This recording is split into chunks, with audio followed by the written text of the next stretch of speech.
আসসালামু আলাইকুম সুপ্রিয় দেশবাসী।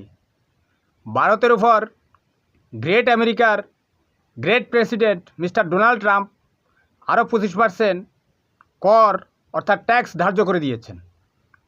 এতে করে ভারতের শেয়ার বাজারে পতন শুরু হয়ে গেছে। ভারতের লক্ষ লক্ষ মানুষ কর্মসংস্থান হারাবে, তাদের পোশাক রপ্তানি কমে যাবে। ভারত তো নিজেকে অনেক শক্তিশালী মনে করে, তারা তাদের মিডিয়াগুলো বলছে অনেক পরাক্রমশালী তারা, অথচ আমেরিকান জনগণের জাঙ্গিয়া বানায়। আমরা দরিদ্র দেশ, ঠিক আছে, আমরা না হয় আমেরিকানদের পোশাক বানাই, তো ভারতের মতো পরাক্রমশালী এই দেশটি কেন আমেরিকানদের জাঙ্গিয়া বানাবে, তাই না? এটা তো একটা প্রশ্ন। এদিকে গ্রেট আমেরিকার great president mister Donald Trump ভারতের প্রধানমন্ত্রী নরেন্দ্র মোদির কাছে 4 বার কল করেছেন। নরেন্দ্র মোদি কল রিসিভ করেনি, কারণ সে তার 56 ইঞ্চি বুকের পাটা দেখাতে চাচ্ছে। এদিকে যে ভারতের লক্ষ লক্ষ মানুষ ভবিষ্যতে গোবর খেতে হবে সেটা তারা জানে না। ভারতীয়রা তো গোবর এবং গরুর যে প্রস্রাব, এটার কি বলে, গোমূত্র, এটা এরা পান করে।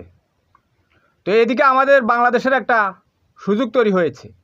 আমরা ভারতে গরুর গোবরের বিস্কুট, গরুর গোবরের পায়েস, গরুর গোবর দিয়ে ককটেল জুস, তারপরে গোমূত্র দিয়ে, গরুর গোবর দিয়ে আরও কিছু এই প্রিজারভেটিভ দিয়ে এখানে একটা ককটেল জুস বানিয়ে দিতে পারি।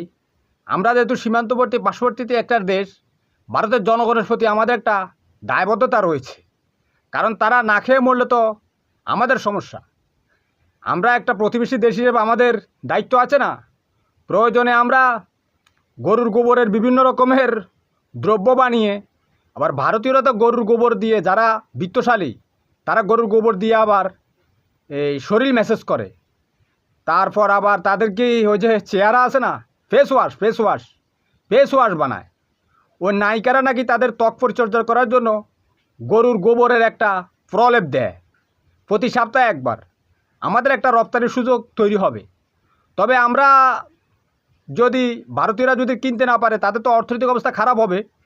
প্রয়োজনে আমরা রাষ্ট্রীয়ভাবে ভারত সরকারকে এটা বাকিতে দিব।